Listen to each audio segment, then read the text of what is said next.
Hey, what's up, I Hate Music fans? I too hate music. In fact, I hate it so much that I do a little podcast called The Sonic Cloth.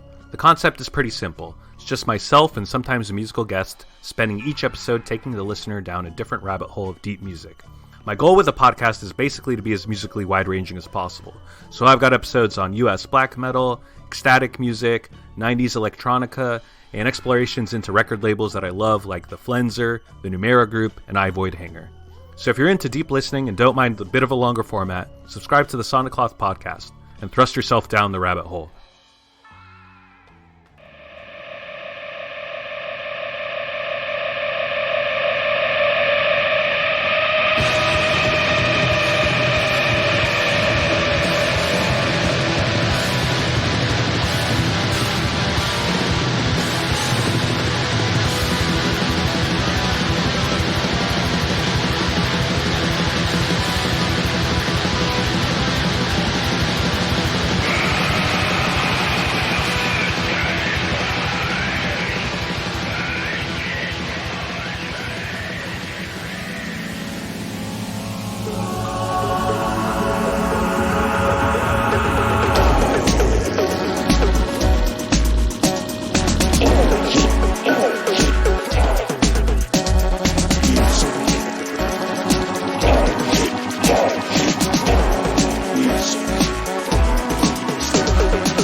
Hello and welcome to I Hate Music. Today I have Daniel Lake, author of Usbm and contributor to Decibel Magazine.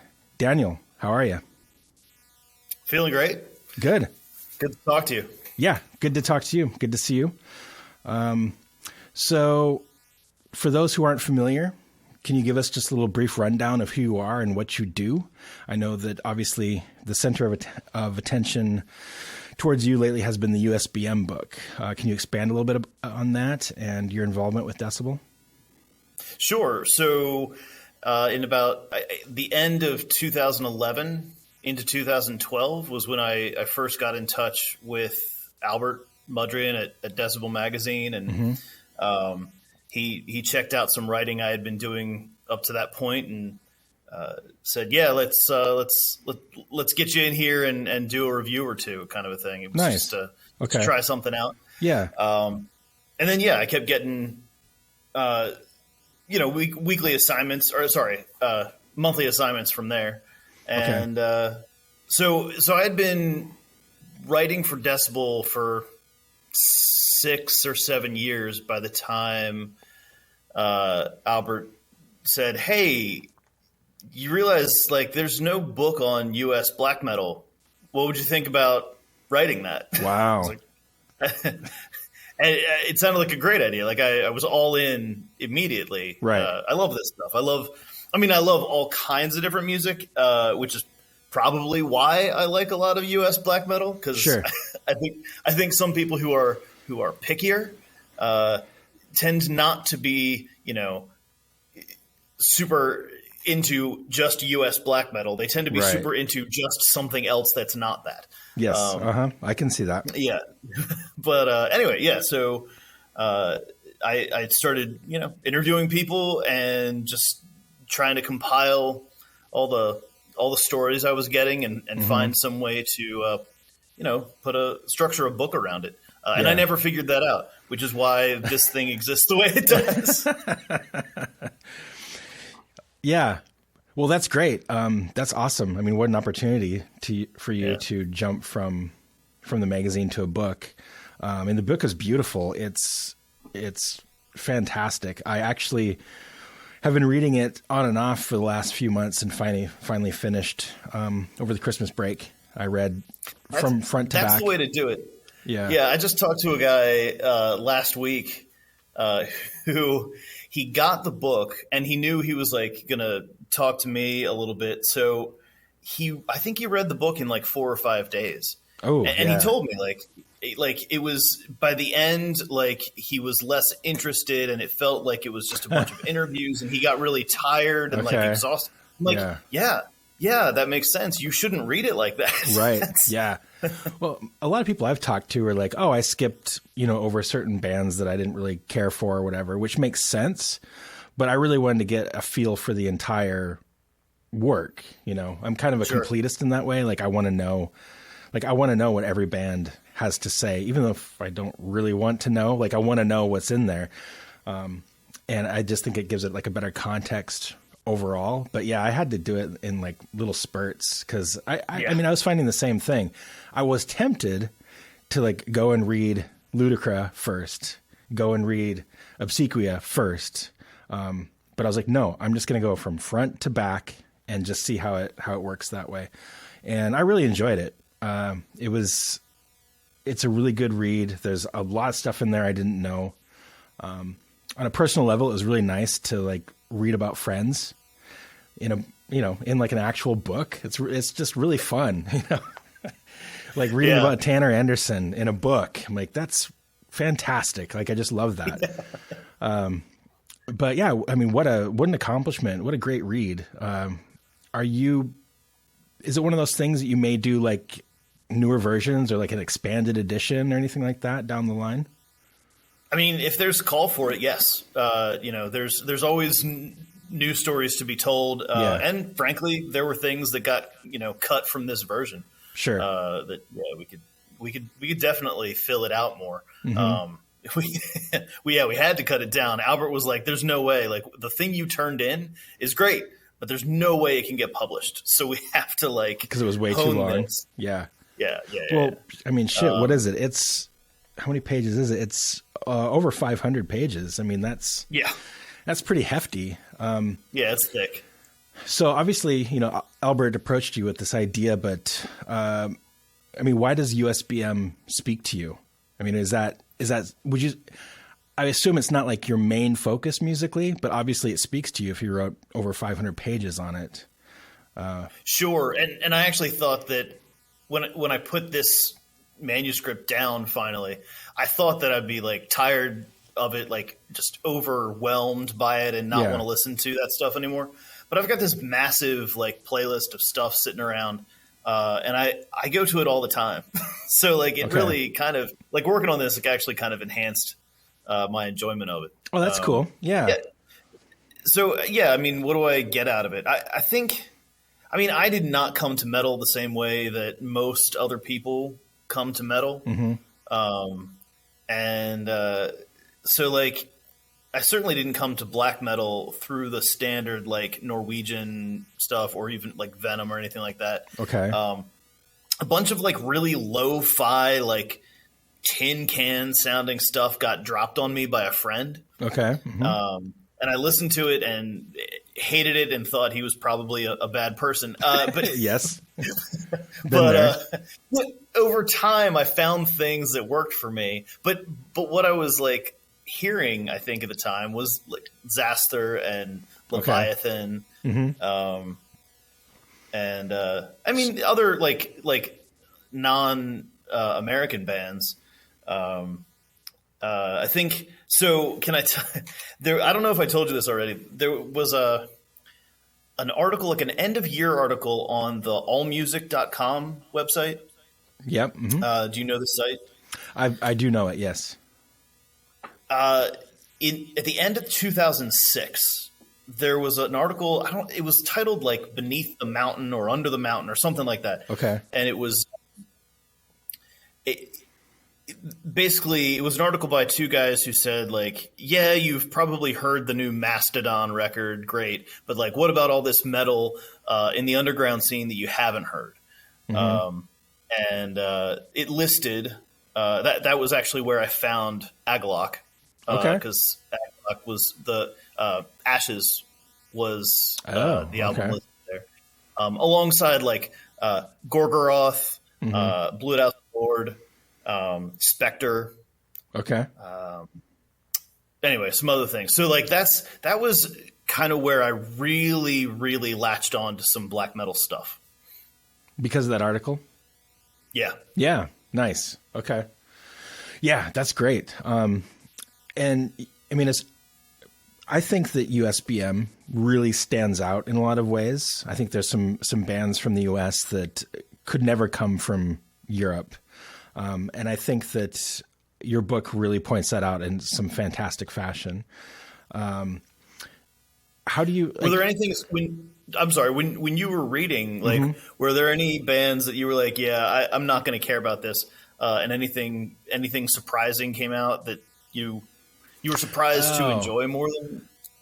Well, yeah, that's hard. I'm not actually the section on Knockmistium was more interesting than I thought. I've always been pretty lukewarm to them.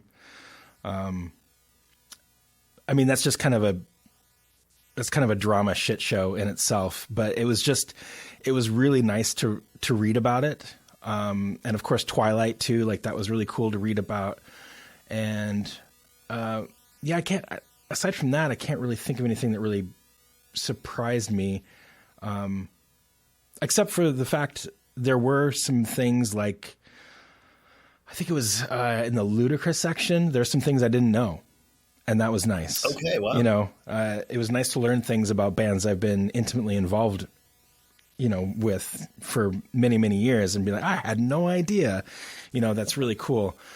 I really enjoyed reading about the bands I just didn't know anything about, you know. Actually, and some of the older bands too, like, I mean, I haven't really even thought about Vaughn in I don't even know how many years, but it was really cool to read about that. And since then I've re-listened to some of the material. That was really cool. Corvus Corax is really cool to read about them again. That was a neat section to write. Yeah. A lot of the stuff, I guess for me, just a lot of it was stuff I either didn't know about bands I thought I knew so much about, or just revisiting bands I hadn't thought about in a very, very long time. And there were other sections too I just don't know a lot about. Like, I don't follow a lot of like the newer bands as closely, unless I'm friends with them or I've dealt with them somehow. Like, I don't know the guys from False at all, you know, so it was cool to read about them. I'm not hip to a lot of the Gilead Media stuff, you know, aside from like Crawless, things like that. But man, supposedly there's a Gilead Media a Gilead Media focused documentary out there. Yeah, you know, almost done kind of a thing. Okay. I'm really looking forward to seeing that. Yeah, it's one of those things I don't know that well. Like, I know Austin very well, but I don't know Falls of Raros at all. I've heard them like once, maybe. You know, it's interesting how it's just become so discombobulated just because of I just haven't taken the time to explore certain things. There's so many things to check out that I just haven't taken the time to. And I've been kind of out of black metal for a bit, to be honest. You know, I go in waves. It's like I focus on black metal for a few years, and then it's death metal, and then it's back to black metal, and then it's death metal. And I've been kind of riding this death metal wave for a few years. So, you know, probably in 2 years, I'll be like, okay, now I got to check out Falls of Raros. Yeah, a friend and I had talked, this is decades ago at this point, but we realized when we were in our early 20s, like, there's too much good music to listen to it all. Mm-hmm. And what we talked about was, like, not only is there too much good music to listen to it all, but, like, you can drill down into a single genre and there's too much good music in that genre to listen to it all. So, like, there's too much good jazz to listen to all of it. Oh my There's God. too much good, like, weird, noisy shit to listen to it all. It's like, so I always feel a little bit inept. You know, I write for a magazine and have done so for a while. So there's this sense that, like, I should know what's going on out there in the music world. And I'm always blown away because there's always stuff that's awesome, that's wonderful that I don't know about. Well, and it's hard when you're dealing with a genre where a band can pop up and record a demo in a month that's awesome, and it's limited to 20 copies, and only people, you know, from Baltimore know about it for 5 years, and then they break up, or, you know, there's just no way to keep track of all of it. And I would also go as far as to say that a lot of the bands that aren't making good music are important to check out too, because sometimes, even if it's not necessarily good, it's informing you of the context of the entire scene or the entire movement. Sometimes I enjoy listening to bands that I don't really enjoy listening to. It's just kind of informing me of like what's out there. And sometimes, I mean, Don always says this, but it's not that I don't like it. It's, I don't know how to like it, you know? So I'm always trying to look at things and be like, why is this not clicking? What's wrong with me? Not what's wrong with it. And Sure. So then of course that opens you up to everything. You've talked about, you know, not being into Maiden. I similarly, that's not something that I'm going to reach for ever. That doesn't mean I think it's bad. Right. I respect the hell out of like all that stuff. Of course. Yeah. Well, yeah, and it's just funny how taste and brains work too. I mean, I think when we met this summer on your trip, which I want to get into soon, but on your trip we met, and I think I mentioned to you that I skipped over a lot of the like traditional metal stuff. I never got into Priest or Metallica or Slayer, Maiden, all that stuff. But in the last few years, well, that's not really true. I guess like the last maybe 20 years. So like after the turn of the century, I kind of discovered Metallica and Slayer, and I'm like, holy shit, like these guys are really fucking good, which is laughable, obviously. But in the last 3 to 4 years, I've become like a Metallica nut. And I'm really, yeah. And it's really, I mean, it's really strange to say, but it just finally hit me in this way that it never had before. And it started with Master of Puppets. And then I was like, fuck, Master of Puppets is the best record ever written. And then I started listening to Justice more and more. And I'm like, holy shit, Justice is the best record ever written. And then I went through this rabbit hole of watching live videos of them. And now I'm just kind of like, Metallica is the best band that ever existed. And it's so ridiculous. That's pretty great. Yeah. Is it like scratching an itch? Like when you started with Metallica, was it scratching an itch that was similar to other things? Like could you figure out why you were digging it? Well, I've always loved thrash. Always been like really big into like Anthrax and Violence and Death Angel, Coroner, Creator, you know, things like that. Ever since the 90s, late 80s, 90s. But the bigger bands just kind of escaped me, except for Testament. I really like Testament. But then, I don't know. I mean, of course I'd heard Metallica, and of course I'd heard Slayer. It just, for whatever reason, it just didn't really hit me. But then it was kind of like, I love thrash because it's just like, it's a good time, and it's catchy. It's kind of like my pop music in a way. And I think I just threw on Master of Puppets one day, just being like, okay, I got to check this out again, and being like, holy shit, like this is really catchy. This is really well done. This is really well written, really well played, no matter what you say about Lars. I mean, it's fucking amazing. It's amazing, amazing music. And then Rest in Peace, holy shit, you know, just blew my head off. Like, so here I am, you know, almost 50 years old and discovering Metallica. Nice. Yeah. Nice. Well, maybe I can hope for that myself. Yeah. Well, man, I'm telling you, I don't know if you can get into like a lot of the, you know, Bay Area thrash stuff. I mean, it's fucking phenomenal. I mean, you say like that's thrash is like your pop music. I think that's why I haven't enjoyed thrash. Because I'm okay with pop music being my pop music. Yeah. Yeah. And thrash does some of that stuff just kind of louder. And it never really clicked for me, which is why, when Bungle put out their most recent, re-recording, I knew you were going to bring that up. I was like, I'm not gonna like that. But whatever, it's Bungle, so I put it on. I was like, I'm going to listen to it just so I can say why I don't like it very much. God damn it, I fucking love that record. It's fucking great. Yeah, it's fantastic. Yeah. But, yeah, I don't know. It's just all about it hitting you just right at the right time. And, of course, I got into Slayer, too. But, you know, things like Maiden they're just not quite in my reach. It's I told you this summer, but I got into metal because of the darkness, the aggression, the violence, the subjects dealing with the macabre, and bands like Maiden don't do that for me. Like Eddie is not an imposing figure to me. It's not scary to me. Nothing about it invokes fear or curiosity or contemplation or any of those things that I really need from my metal. Of course, you could flip it on its end and say, how do you get that from Metallica? I guess I get power from Metallica. I mean, I'm really into power too.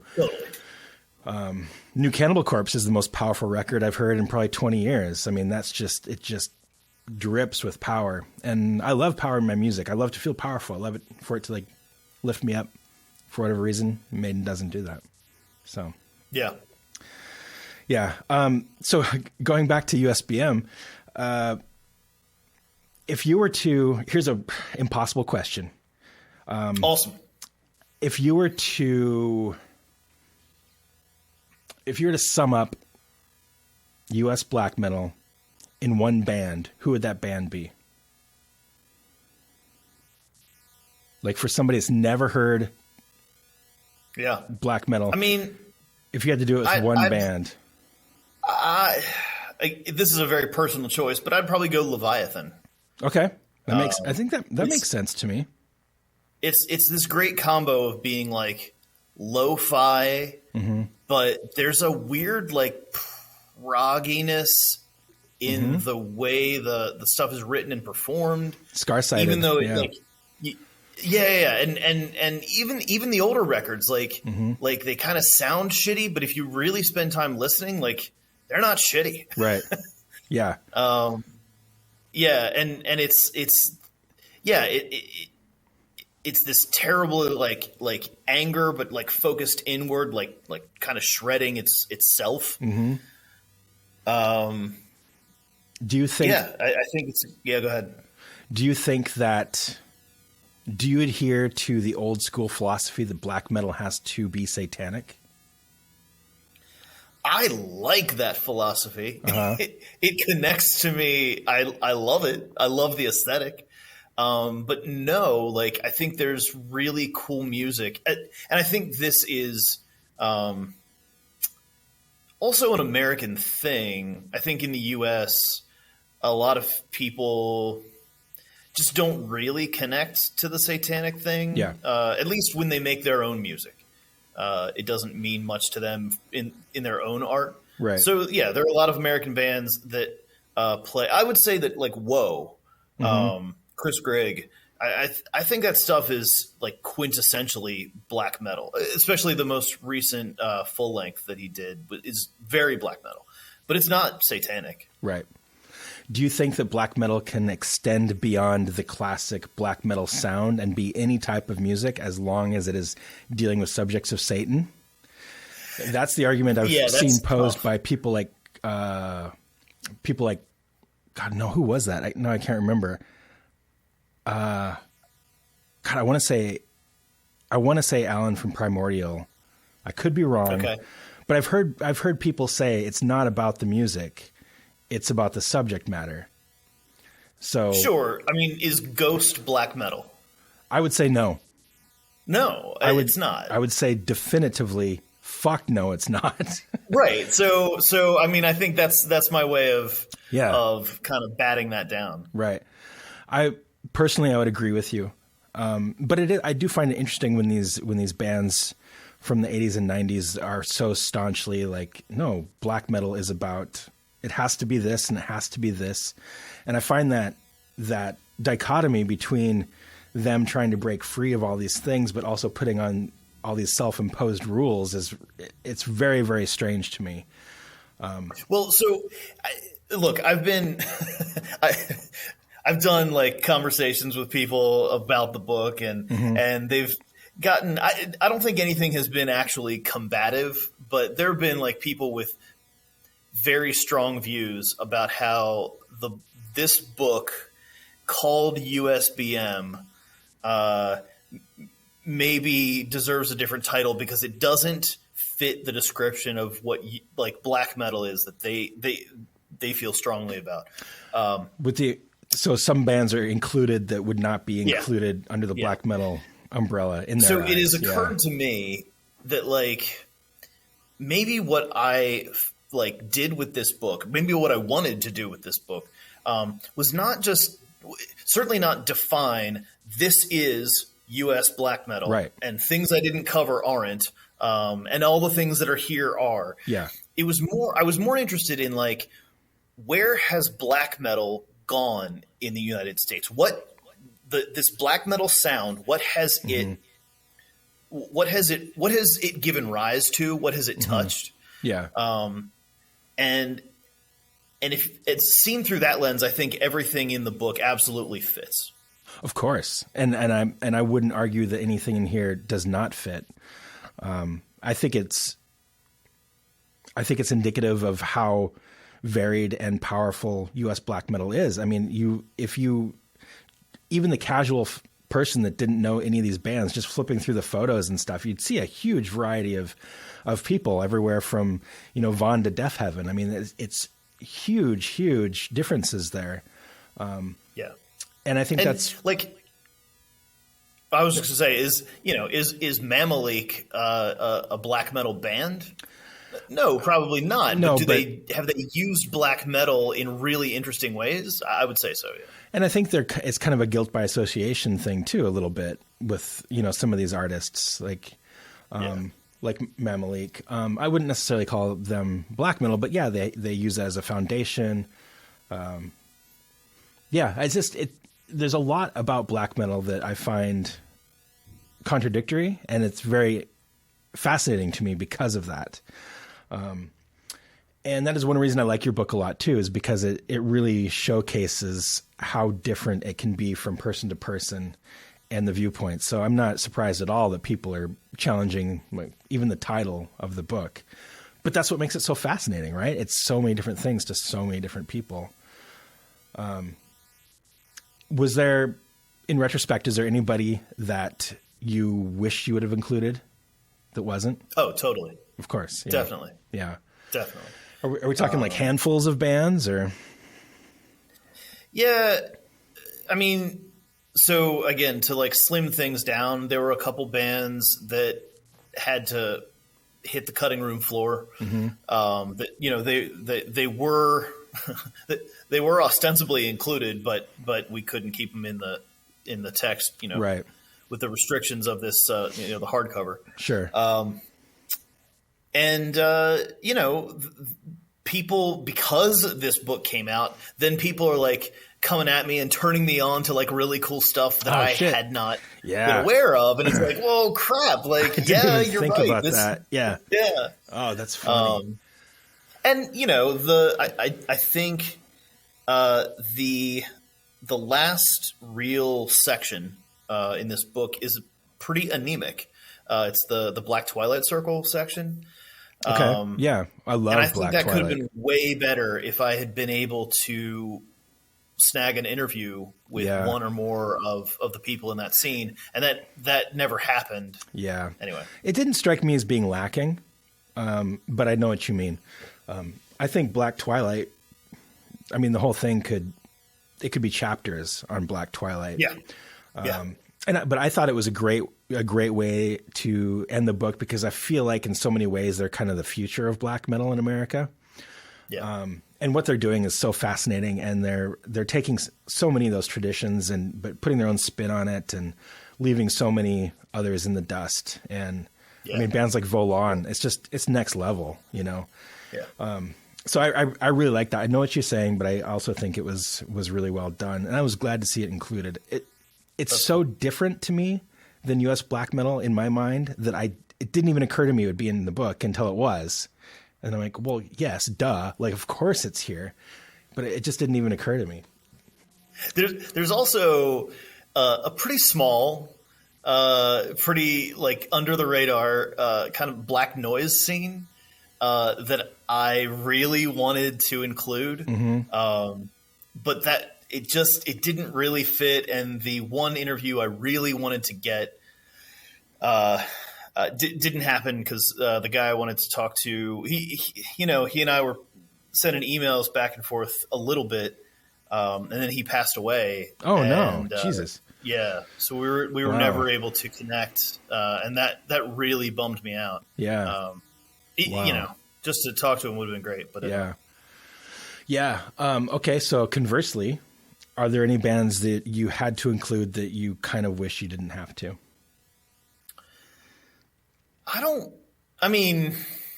I'm not trying to get you to throw anybody under the bus or say anything, anything uncouth, but it's just something there was a point in time where Don and I had talked about writing a book on Finnish death metal. Oh, yeah. This was many, many, many years ago.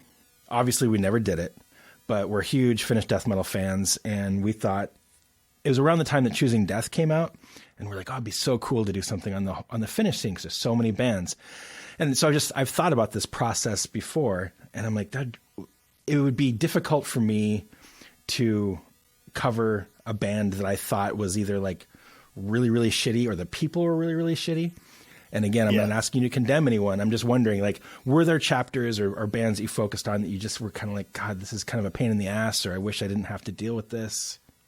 Yeah. Oh, definitely. Yeah. Okay. Yeah, definitely. Yeah. But I'm also enough of a journalist, and I guess for the purposes of this book, I put on the historian hat that, like, sure.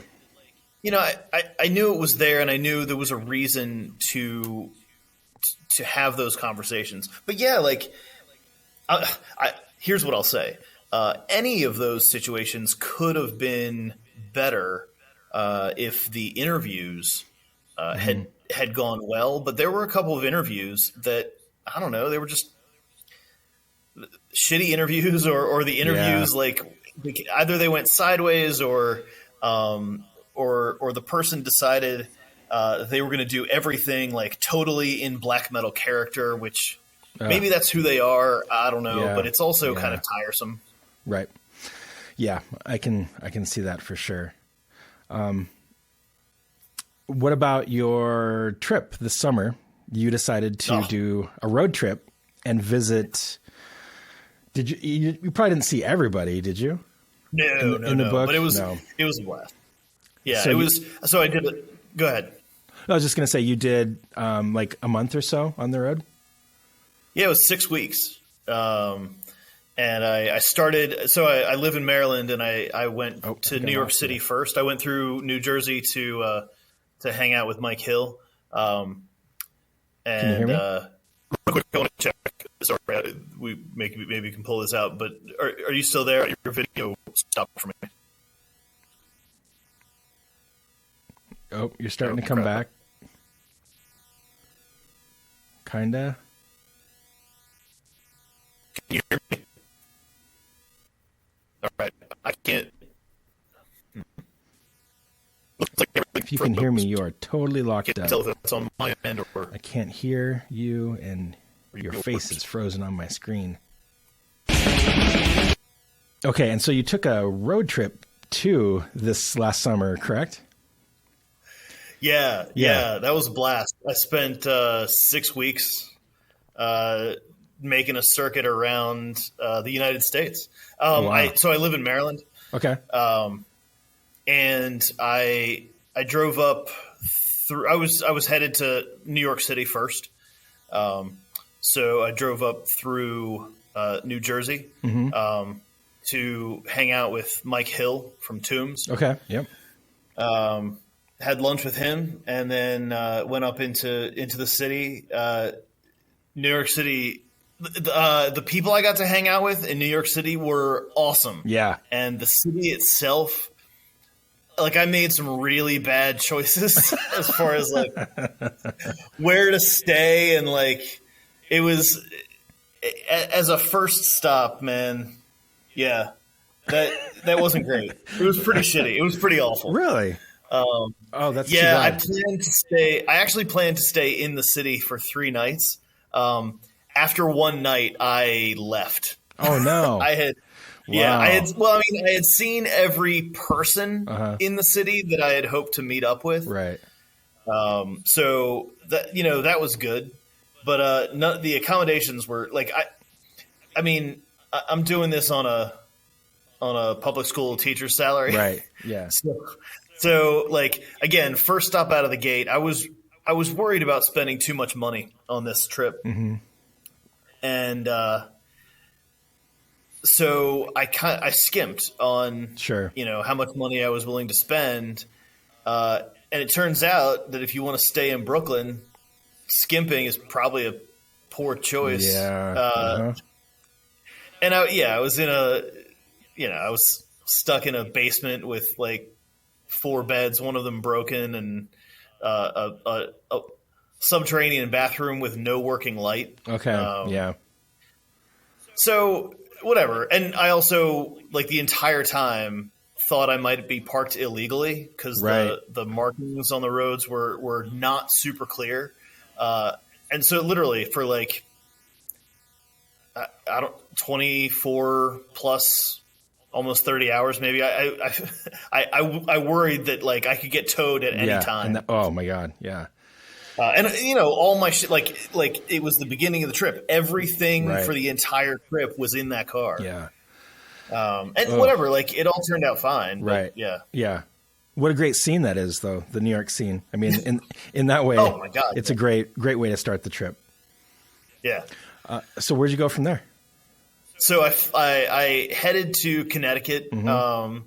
to get some dinner with Paul Ledney Yeah. from Pro Fanatica. Uh-huh. And then headed west. I knew some people in Ohio, Mm-hmm. in Indianapolis.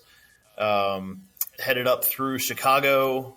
Met up with John Rosenthal. Yep. Who I guess you talked to recently, right? You guys did a podcast with him. Yeah. Us as an Agalock. Yeah, we did a podcast with Right. John. Yes. Yep. Sorry. Yeah. I locked it. Yeah, John. I've known John forever. It feels like, I mean, yeah. And we talk now and then for different reasons, but yeah, John and I go way back. So yeah, good guy. Yeah. That's cool. Yeah. Yeah. Yeah. So I did not spend much time in Chicago. That could have been cooler if I had spent more time there. But headed up into Wisconsin.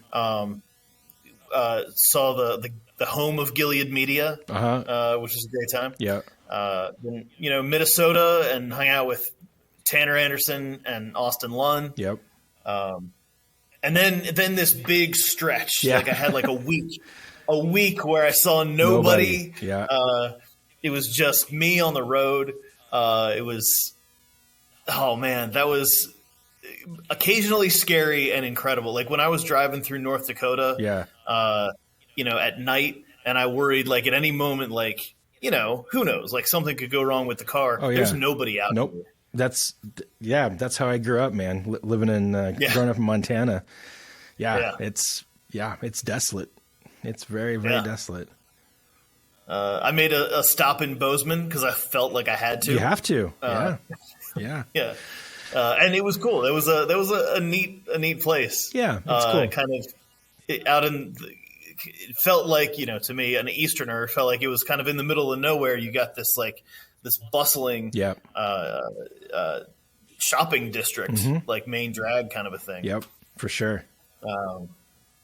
And hung out in Seattle with some people. Hung out in Portland with you and some other people, and went to San Francisco because my brother lives there. Nice. Spent some time there, and then I booked it. I had like 3 or 4 days to get from San Francisco to San Antonio, Texas. Okay. That's not a short drive. No, it's not. No. So like I didn't have time to stop. It was just like boom, boom, boom. Because a guy I know in San Antonio had gotten us tickets for the first metal show I had been to since the pandemic started. Oh wow. Okay. What was it? It was Hod played. Sorry, not. Hod. Yeah. Hod. I don't know. Yeah. So one or two of the guys from the older band Thornspawn. I don't know that either. Playing Hod. I mean, they're like a San Antonio, Texas, like kind of staple. Okay. Yeah. I'm familiar. And so that was a cool show. That was fun to be at. And as I drove, as I drove through Texas, I actually passed through like a border checkpoint, which I did not expect to do. Interesting. Okay. Yeah. Because like El Paso and Juarez are like kind of on top of each other. Yeah. And so when I kind of passed through that area, I don't think I crossed, and I didn't cross a border. But the checkpoints are like a little removed from where the borders are. So the road I was on passed through that. So that was cool. I hit New Orleans and hung out with two guys from Goat Whore at a bar called The Goat, which perfect. Yep. It's perfect. Yep. Totally. Oh, I also, I went to the National Museum of Funeral History on the same day that I hung out with Mike Ford from Black Funeral. Like, there's it's a really great like moments. That's amazing. Yeah, Mike Ford. I haven't talked to him in a long time, but he and I used to talk quite a bit in the 90s. That guy's a trip. That guy is a trip. Yeah, man. totally. Yeah. Yeah, Goat Whore too. Shit. I mean, Sammy, the same thing. Sammy and I go way back, but I haven't talked to him in like fucking forever. Man, that dinner was incredible. Like he and Ben just kind of like threw down story after story after story. That's the greatest. That's one of the reasons I started this podcast, is because those stories that people have are just amazing. And I used to hear them a lot when I was touring, and obviously pre-COVID, and obviously like when I was in Agalock, you'd travel the world and hear these just like amazing stories of these people and places. And yeah, I miss those stories for sure. Aesop he's just fucking, it's just like, man, when I hung out with, I hung out with Aesop and Andrew Corson and Justin Norton. Oh man, who else was there? I feel like and Avinash Mitter was there. I love Avinash. Yeah, and he's great. Like those guys sitting at a table, I didn't have to talk. Yeah, man, like they were just things were just flying. Yeah. It was great. Yeah, I went down to, I guess maybe not the last time I was in Oakland, but anyway, a few years ago I went down there with a friend. And usually when I'm traveling, it's something to do with music. This was just purely just a visit, and we went to this little pub I think it was in East Oakland somewhere, and it was Aesop, Shelby Cobras, and Lorraine Rath, and Jessica Way from Worm. Some other people too. Oh, some people from Noothgrush were there. And then it was Marissa from Repulsion and Cretin. Oh, yeah. It was a room full of like grindcore, death metal, black metal, like Illuminati basically. And it was the same thing. It's just like I was sitting there with Aesop and Shelby and I couldn't get a word in, It was like just, and why? I was just listening to all these amazing stories, and all these people were like talking about recordings and tours, and Marissa is a total gem. Like, she's just amazing. Do you know Marissa at all? That's awesome. No, I haven't. No, I've met Marissa. Oh, yeah, she's amazing. But yeah, like I had my own little USBM black metal tour over that weekend. It was fantastic. That's incredible. Yeah. Yeah, it's so much fun to like, spend time. I know people say like don't meet your heroes. Like that's bad news. Yeah. Don't do it. But it's, when these people are, they're just people living their lives and they have experiences that you don't have. Yeah. Sitting down and hanging out and swapping stories. It's really, it feels great. I don't have that opportunity all that often. Yeah, so. It is. I mean, and I think metal gets a reputation of having a lot of bad people involved with it, which I think is, somewhat deserved, obviously, but I think it's, very exaggerated as well. And I can't tell you how many just amazing and very sweet people I've met, through extreme metal. So I relish those opportunities. Like whenever something like that comes up, I try to take it. I want to hang out with people. I want to meet people like Avinash. Like I never would have known Avinash if it wasn't for Aesop. And then I met Avinash. He's like the coolest guy ever and just amazing, I love stuff like that. Do you feel like through this process of writing this book, and especially after like traveling and seeing these people, do you feel like this has become like more than just a book and kind of like a, I don't know if the right word, but like you've made friendships because of this?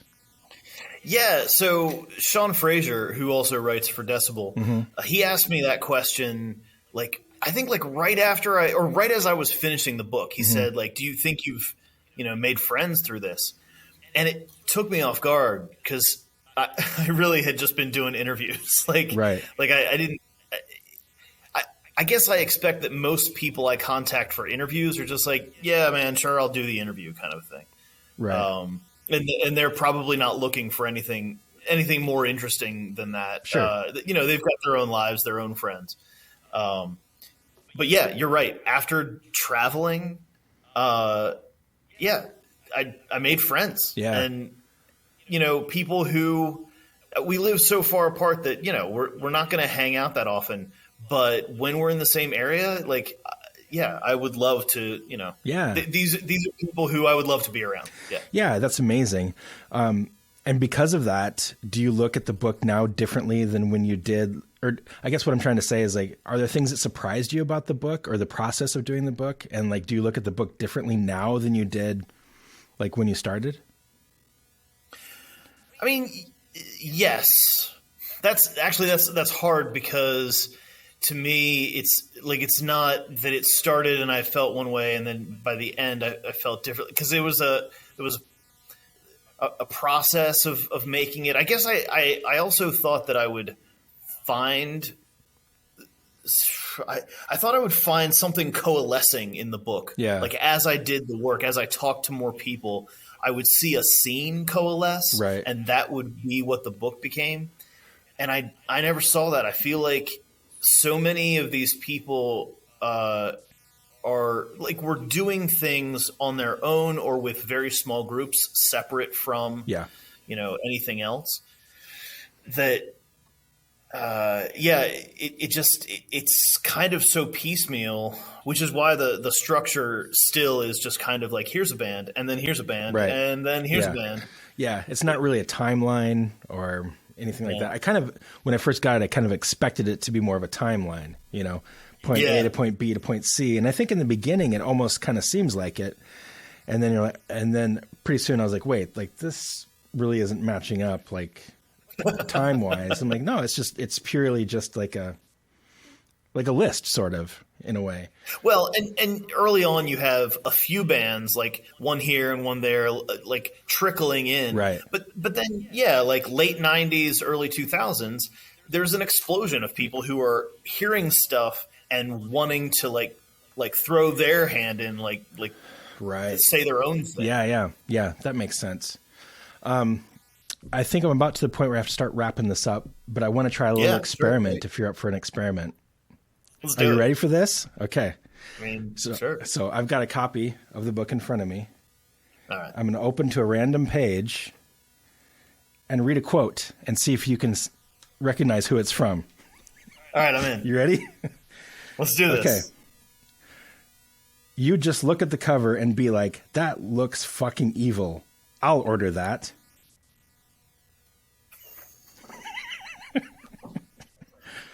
I don't know. It's Don. No. Well, to be fair, that could be just about anybody. That was Sammy Dewitt from Goatwhore. Yeah.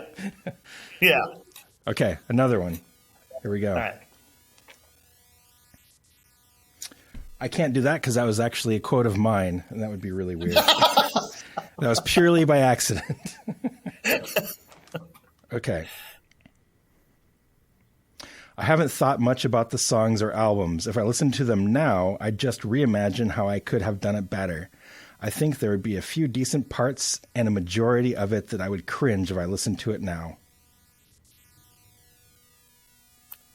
Man, I didn't interview Jacob Bannon for this book, but that sounds like him. I'm trying to back up to actually see who this is.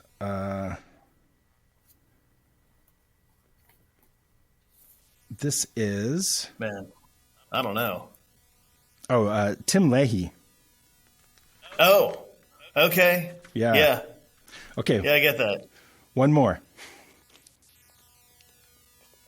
I'm really bad at this. I'm really bad at this, too.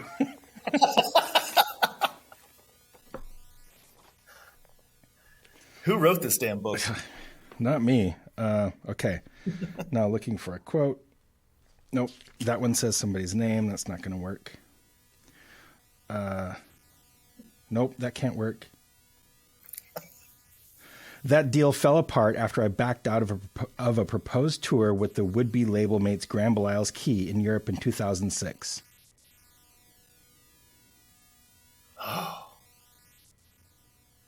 That's not Blake Judd. It is. You did it. Yay. You win me leaving the outgoing message on your answering machine. NPR style. Woo! Nice. I do have one last question for you.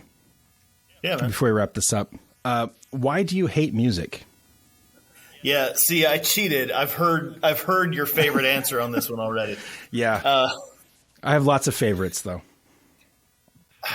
Why do I hate music? So I'm going to go with something slightly different than what I've heard you say before.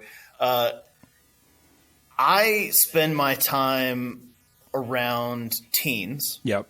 'Cause I'm a teacher, and I spend my time around other people who like teaching or spending time around teens. So I feel like I spend time with a lot of people who either don't listen to music or certainly don't hear it the way I hear it. So right. I hate that I'm so deeply involved with the music that I hear, and I want to I'm so excited and I want to share it, and I can't share it. I feel like I'm on this island where everybody else has stuff plugged in their ears, and I'm the only one hearing what's going on. Yep. I totally know what you mean. You feel like an island. Yeah. Yeah. All right. I literally had a student say to me today, said, I can't really listen to music because it all just starts to sound the same. And I was like, wait, you mean music, like all music? She was like, yeah, I can't really listen to music. It's wow. I don't even know what that means. I think she needs to hear some Havohedge. Yeah, that's probably right. Yeah. Well, awesome, man. It was great to have you on. Thank you so much. If people want to buy the book, what's the best way to do that? So people in the U.S. Can buy the book most easily through decibelmagazine.com. Okay. And people in Europe can purchase the book through the Cult Never Dies web shop. Great. Okay. They printed out some copies, and it's just, that's in the UK. Right. And so it's just cheaper to get it shipped from Cult Never Dies. Awesome. Cool. And anybody that's interested in my stuff, they can visit earthandsound.org. I've got T-shirts, LPs, CDs. I've got official merchandise from bands like Confessor, Disharmonic Orchestra, Rossel Gethy. I've got Snares of Sixes records, Dolvin records, all sorts of stuff there. I Hate Music merch. Down the I just re-listened to the Moonbladder piece. Oh, nice. Again. It's gorgeous. Thank you. There's really, that's such a good piece. Thank you. I've recently learned that some people are listening to it on 33, even though it says 45 on the LP. So if you're listening to the LP, make sure to listen to it on 45, not 33. Although I do have one of my friends who swears it sounds better at 33. So, whatever works.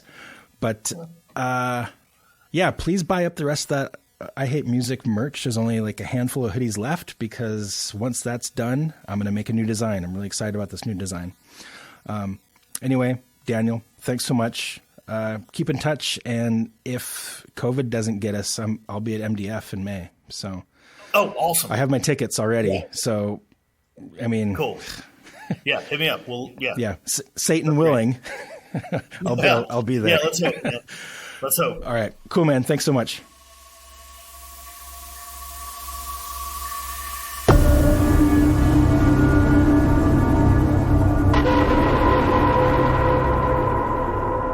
An Earth in Sound production.